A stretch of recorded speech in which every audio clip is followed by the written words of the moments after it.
all boys, wore the same uniform 7 days a week, regardless of their age. The uniform consisted of brown or black tie shoes, dark socks, grey flannel pants, or shorts in warmer weather, a white, button-down shirt, a blue school necktie, and a navy blue blazer with 3 brass buttons.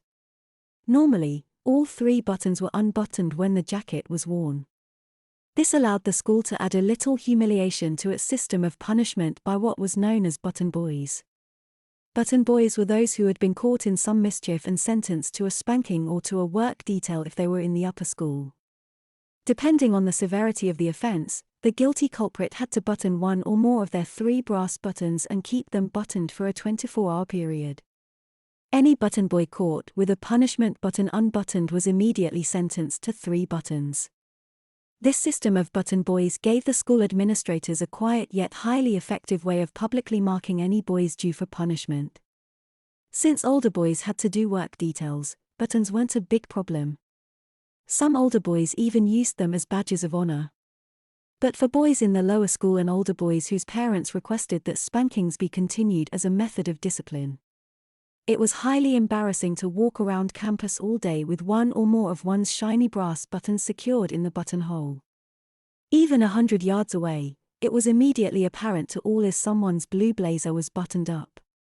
Needless to say, button boys in the lower school received a great deal of teasing from the other boys. They were also subjected to embarrassing questions from the other nuns.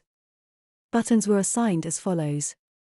For lesser offenses such as lateness for class, meals, or for chapel, messy rooms at the morning inspection, incomplete or sloppy homework during class, poor performance on tests, failure to pay attention, or whispering or passing notes in class, the nun present simply said, "That's 1 button, Billy Wilson."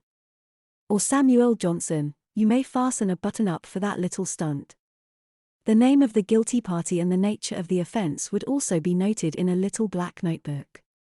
For more serious offenses such as backtalk, rudeness, getting out of bed after lights out, or talking in the chapel, the culprit had to fasten 2 of the buttons.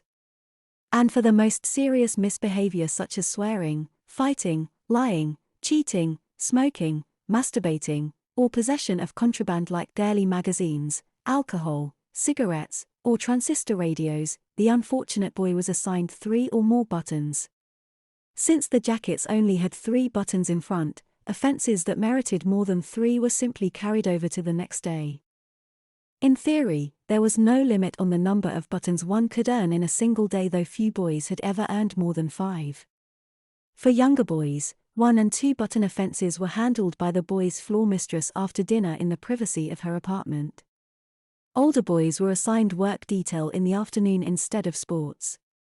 Every night, after the boys had cleared the tables in their large, communal dining halls, all of the boys except younger button boys reported to the main classroom building for an hour of study hall in one of 2 large halls. Button boys were escorted back to their alcoves by their floor mistress and told to change into their pajamas. After a half-hour of study, they reported to the private apartment of their floor mistress at the end of their floor at 7:30. Any boy caught in a 3-button offense stayed in his alcove until he was fetched by the house mother, who took him by the hand to her private quarters. With 10 boys on each corridor, there was often at least 1 button boy knocking at the door of each floor mistress at 7:30.